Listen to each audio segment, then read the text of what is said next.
Nang dahil sa vaccine para sa COVID, nagkaroon po ako ng CKD at nauwi po ako sa dialysis. Yan po ang sinasabi ng mga tao sa akin na dahil nagpa-injection ako para sa COVID, nagkaroon ako ng CKD. Which is hindi po totoo yan. Ipapaliwanag ko po sa video na to. By the way, ako nga po pala si John, 14 years kidney transplant. Alam nyo, hindi ko na kailangan sagutin to eh. Pero since maraming nagsasabi sa akin, and marami na rin po ako naririnig, na dahil daw po sa vaccine para sa COVID, dumarami na po yung nagkakasakit sa CKD. Hindi po totoo yan. Ang pinakamagandang example po yung nangyari po sa akin.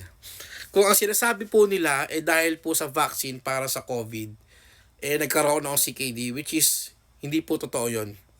Una-una sa lahat, kailan po ba nag-start yung vaccine para sa COVID or kailan po nagkaroon ng COVID? Di ba po 2021? Nagpa-injection po ako ng para sa COVID mga 2022. And also na kidney transplant ako and nagkaroon ako ng chronic kidney disease way back 2010 pa po. So 2011 na kidney transplant po tayo. So paano po nangyari na dahil po sa vaccine para sa COVID nagkaroon po ng mga CKD, which is hindi po totoo yun. Kaya sa mga nakakapanood nito, hindi po totoo yun. Huwag po kayo misinformation about sa pagbabaksin. Ako po sa kidney transplant, bago po ako magpa-vaccine para sa COVID, nanghingi muna ako ng opinion sa nipro doctor ko. And sinabi niya kung anong specific na vaccine na pwede para sa akin. Ayun po yung tinurok sa akin. Huwag po kayong maniniwala sa sabi-sabi kung wala po silang proof. Pwede po kayo mag-google and ang pinaka-importante po, pwede po kayo magtanong sa doktor. Sana sa pamamagitan ng video na to, maiwasan na po natin yung misinformation about sa vaccine, which is matagal na po kasi yon and kailan lang po yung nagkaroon ng vaccine and kung kailan lang po nagkaroon ng COVID. Pasensya nyo na po kung ganito yung mata ko. Paki-comment naman kung ganito rin ba kayo. Hindi ko alam bakit nagluluha yung mata ko. Alam niyo parang parang nagtutubig. Meron na po akong pinapatak. Kaso parang papikit-pikit ako eh.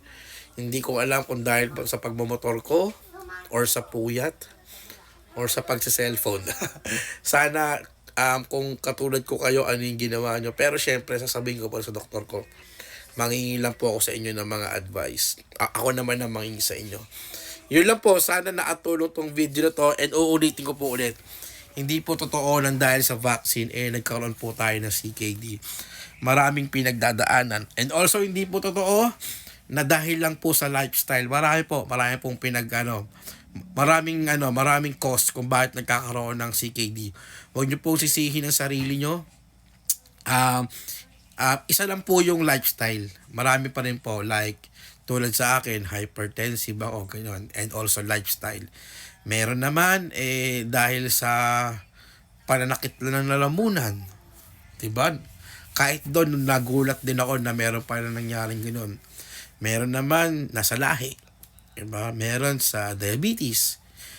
Maraming cause, kaya ang tanging makakaalam lang talaga niyan yung doktor.